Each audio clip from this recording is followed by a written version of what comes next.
হাজারো ইচ্ছে ডানায় স্বপ্ন উড়িয়ে কে সে থমকে যায় এই নির্ঘুম শহরে, পথ দেখায় পথ আশারা করে ভিড়, কত গান কত গুঞ্জন অগোচরে বাঁধে নীড়, কে জানে কখন বদলে যায় প্রিয়জন সময়ের লেক ড্রাইভ লেনে, কে জানে সময়ের চেনা মানে বদলে যায় কখন এই লেক ড্রাইভ লেনে।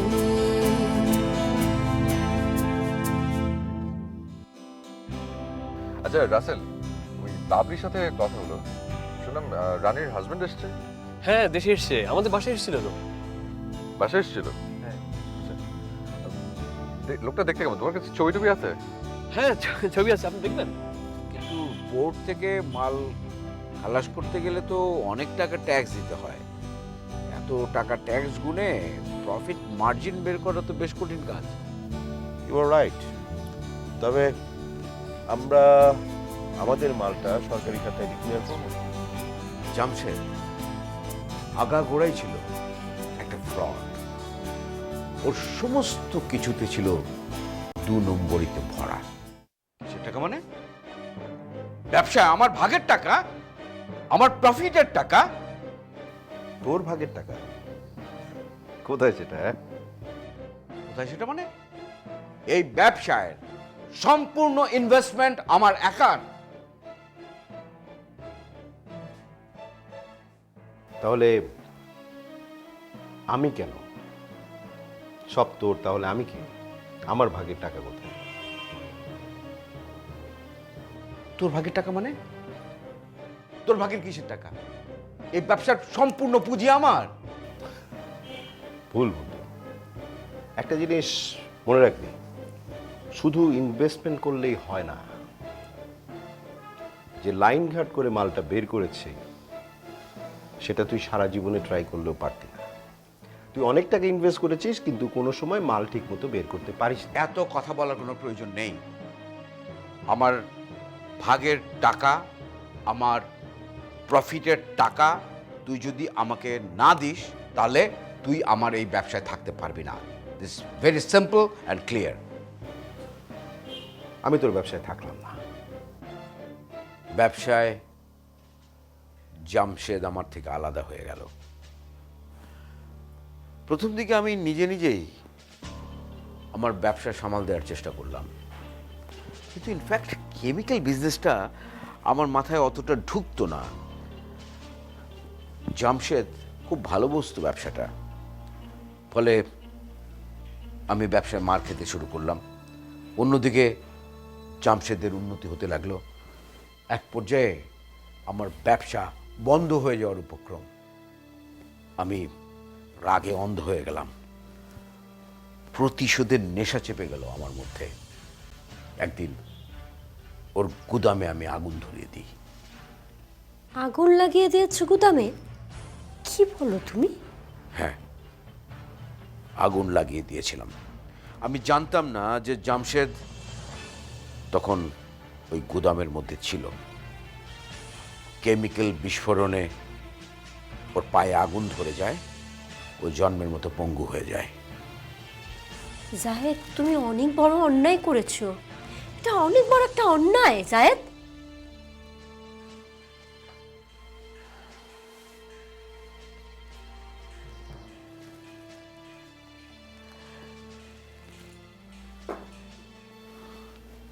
আমি আমার কৃতকর্মের ফল ভোগ করছি। তুমি একা ভোগ করছো না, বাড়ির সবাই মিলে ভোগ করছে জায়েদ।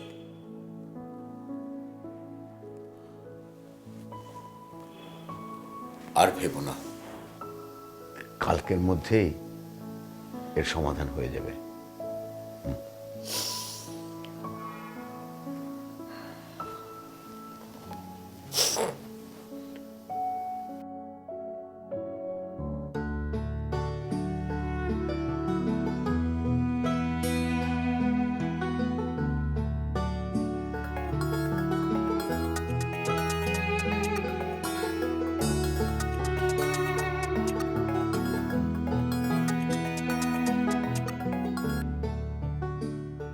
হ্যালো, কি করছো? কিছু না। আমি তো সবকিছু গোছগাছ করে রাখলাম। কেন, ঘর জামাই হবেন নাকি? এই যে রানী, দেখো তুমি এখনো কিন্তু আমাকে আপনি আপনি করে বলছো। জানি না, তুমি করে বলতে কেমন জানি একটু বাধা বাধা লাগে, তাই। রানী, তোমার মনে আছে তোমার সঙ্গে প্রথম যেদিন দেখা হলো, তুমি আর আমি গাড়িতে করে পাশের গ্রামে গিয়েছিলাম, তুমি আমাকে আপনি আপনি করে বলছিলে আর আমি বললাম যে তুমি চাইলে আমাকে তুমি করে বলতে পারো। হ্যাঁ, মনে আছে, আপনি বাংলা সিনেমার গান ছেড়ে দিয়েছিলেন। হ্যাঁ, তুমি বলে ডাকলে বড় মধুর লাগে। প্লিজ প্লিজ প্লিজ, গান শুরু করবেন না। গান গাইলে মনে হয় যে আপনি কবিতা পড়ছেন। ইনসাল্ট করলে আমাকে? আপনি ইনসাল্টেড হলেন?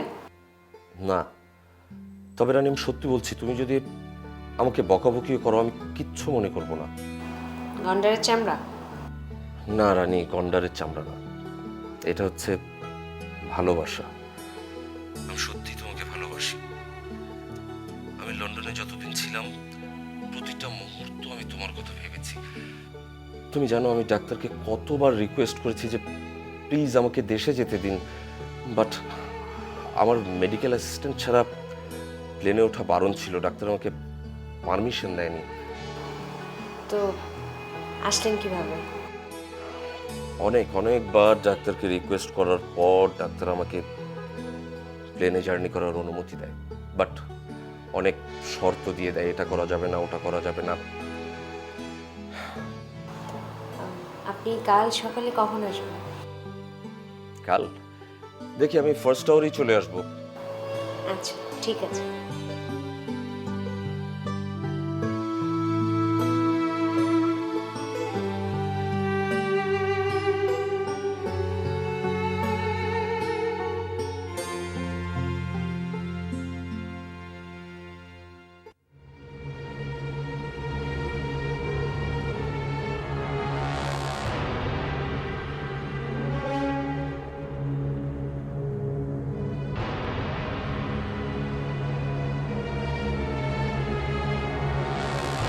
জামশেদ,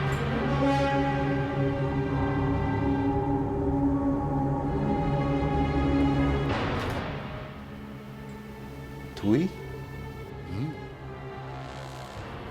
অবাক হয়ে গেলি? আমার ঠিকানা তুই কই পেলি? আমার পিছনে তুই ছায়ার মতন লেগে আছিস, আর আমি তোর ঠিকানা খুঁজে পাবো না, এটা কি হয়?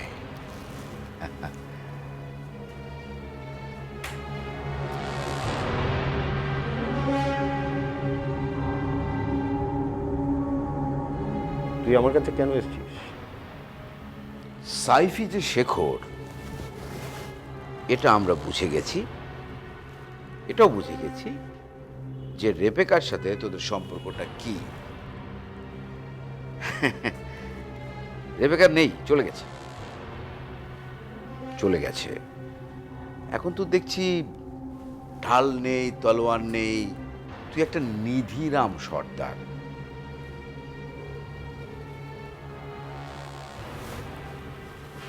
তোর কি হবে?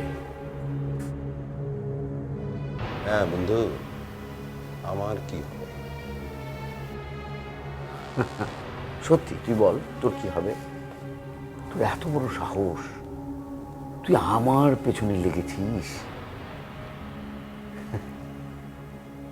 তুই জানিস আমি তোকে কি করতে পারি?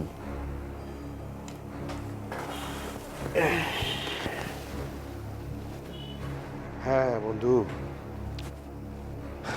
আমি জানি তুই কি করতে পারিস,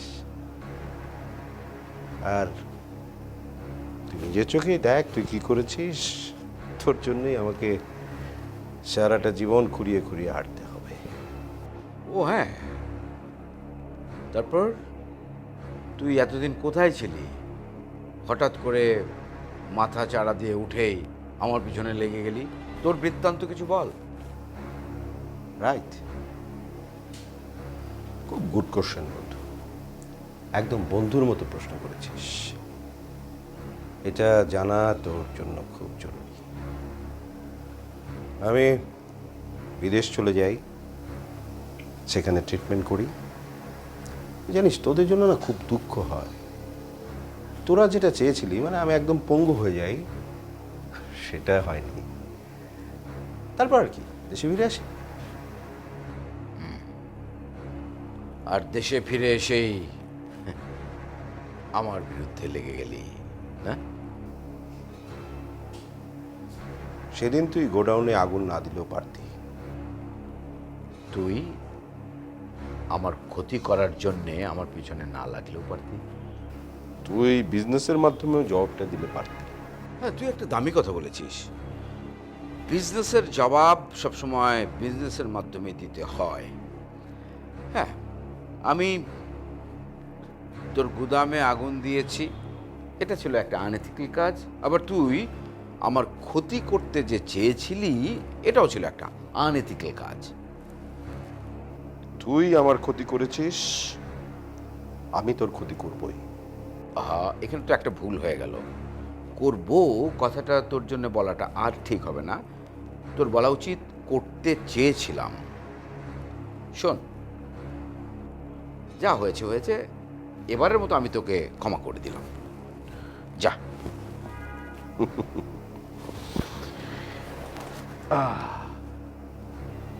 বন্ধু, আমি তো তোমার কাছে ক্ষমা চাইনি। ক্ষমা না চাইলেও আমি ক্ষমা করে দিলাম। মনে কর আমি অত্যন্ত দয়ালু একজন মানুষ, আমি হাজী মোহাম্মদ মহসিন টাইপের কেউ। বাট আর কোনো দিন যদি তুই এরকম কোনো চিন্তা তোর মাথায় আসে যে তুই আমার ক্ষতি করবি, I am the last person. আমার মতন খারাপ আর কেউ হবে না পৃথিবীতে। পরিষ্কার? পরিষ্কার। তবে বন্ধু, তুইও পরিষ্কার হয়ে যা। আমি তোর ক্ষতি করবই, পারলে তুই যা খুশি করতে পারিস। তোর এত বড় সাহস, তুই আমাকে চ্যালেঞ্জ করছিস? ওকে, দাঁড়া। তুই তো যেতে পারবি না। হ্যালো,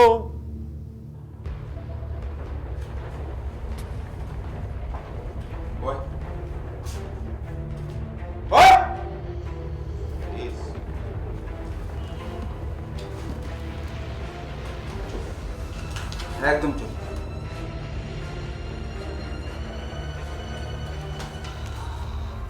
তুই কি ভেবেছিস আমি কিছুই বুঝি না? আমি এত বোকা? কাল রাতে রেবেকা আমাকে ফোন দিয়েছিল।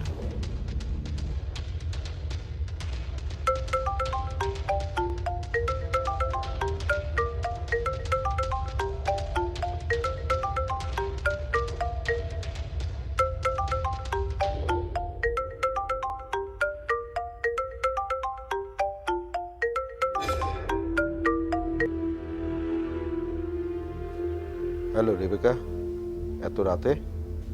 ভাইয়া, আপনি আমাকে মাফ করে দিবেন। কেন রেবেকা, কি হয়েছে? ভাইয়া, আমি আপনাকে এত কথা বলতে পারবো না। আমি শুধু বলতে চাই যে প্লিজ ভাইয়া, আপনি আমাকে মাফ করে দিবেন। আপনি আমার অনেক উপকার করেছেন, আমি আপনার কাছে কৃতজ্ঞ। প্লিজ আমাকে আর কোনো রকম প্রশ্ন করবেন না। আমি শুধু এতটুকুই বলতে চাই যে আপনি আর অফিসে থাকবেন না, অন্য কোথাও চলে যাবেন। আর ভাইয়া, আমার ফোন আর কোনোদিন খোলা পাবেন না, এটাই আমার লাস্ট ফোন। হ্যালো হ্যালো, আমি চিন্তা করলাম, মানে আমার 2 নম্বরই ব্রেন দিয়ে চিন্তা করলাম যে রেবেকা তোকে সব বলে দিয়েছে। আমি অফিস থেকে পালালাম না, অফিসেই থেকে গেলাম। আমি জানি তুই আসবি, তার জন্যই এই ব্যবস্থা। কি বন্ধু, ব্যবস্থা ঠিক আছে তো? বস, হালারে কি করুম? পরে বলছি।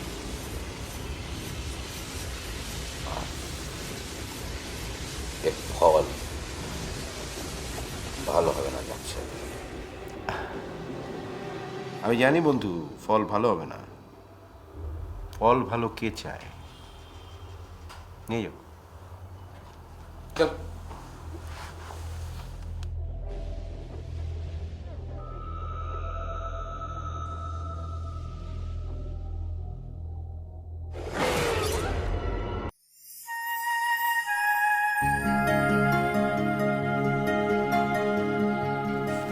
আবির ভাই কেমন আছেন?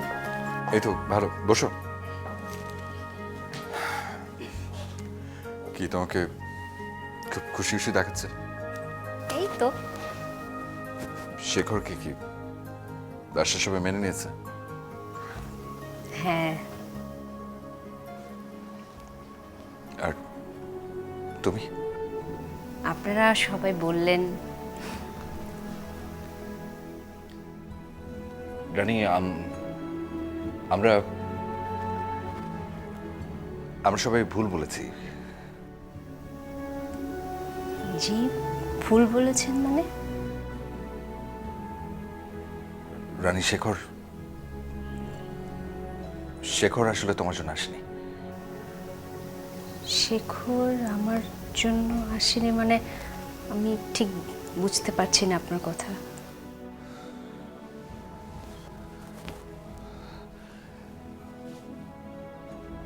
শেখর আসলে একটা প্রতারক, চিটার। আসলে তুমি ঠিক ছিলে। তুমি ওকে মানতে চাচ্ছিলে না, ওর বিরুদ্ধে মামলা দিতে চাচ্ছিলে। আর আমরা সবাই ভুল পথে হেঁটেছি। আমরা সবাই ভুল করেছি রানী। আবির ভাই, আমি না কিছু বুঝতে পারছি না, আপনি আমাকে একটু খুলে বলবেন? রানী, শেখর ভাবির কাজিন নাবিলের সাথে সাইফ নামে আমাদের সাথে ব্যবসা করতে আসে, কিন্তু ওর উদ্দেশ্য ছিল অন্য। জায়েদ ভাইয়ের পুরনো এক শত্রু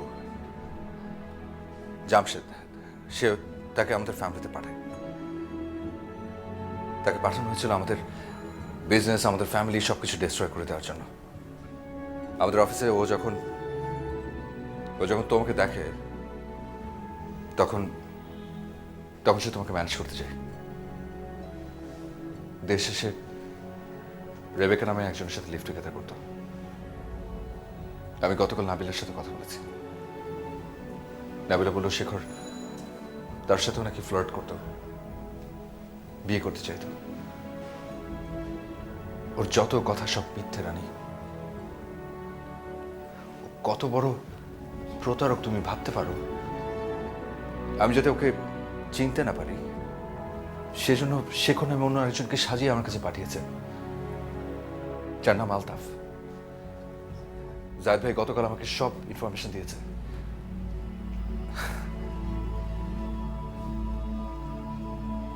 আমি আসলে সরি রানী, আমি আসলে শেখরের কথা কি বলবো, মানে আসলে শেখর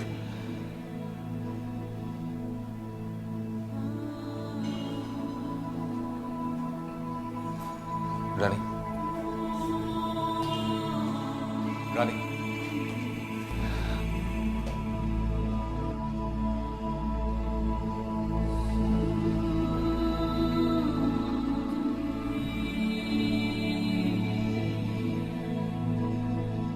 আমি যা বলার খুব স্ট্রেইট ফরওয়ার্ড বলি।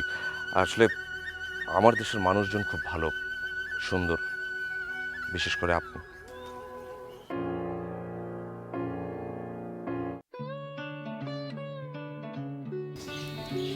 যদি থাকতে বলি? কেন থাকবো?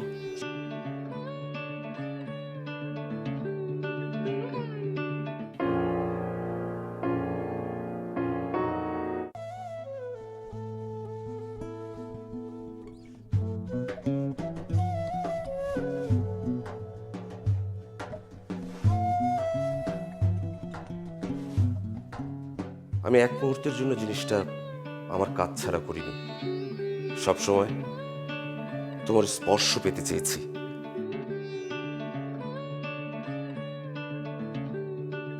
দুর্ভাগ্যজনকভাবে ইংল্যান্ডে যাওয়ার পর আমার অ্যাক্সিডেন্ট হয় এবং তারপরে সব ঘটনাই তো তুমি জানো।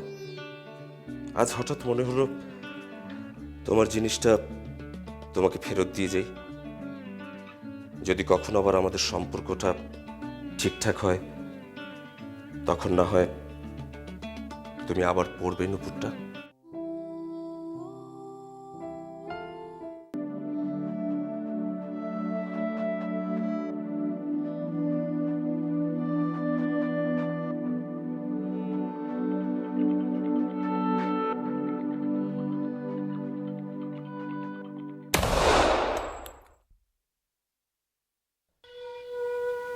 আমার কি তাহলে স্বপ্ন দেখার কোনো অধিকার নাই?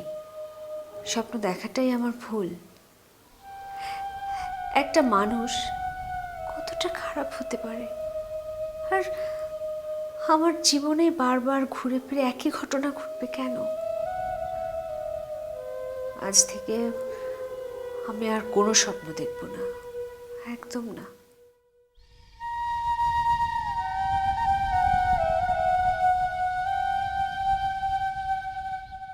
কি মনে করেছিস আমি কোনো কিছুই জানি না? না, তোমার বোধহয় ভুল হচ্ছে কোথাও রানী। ভুল হচ্ছে আমার ভুল হচ্ছে না। কখনো সাইফ, কখনো শেখর। মা তুমি আবির, তোমার ভাইকে তো সকাল থেকে ফোনে পাচ্ছি না, ফোন বন্ধ। ফোনে চার্জ নেই হয়তো, কেন?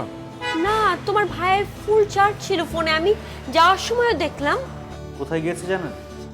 জামশেদ মুস্তাফিজ ওনার অফিসে গিয়েছিল। লোকটা কি উকিল? হতে পারে।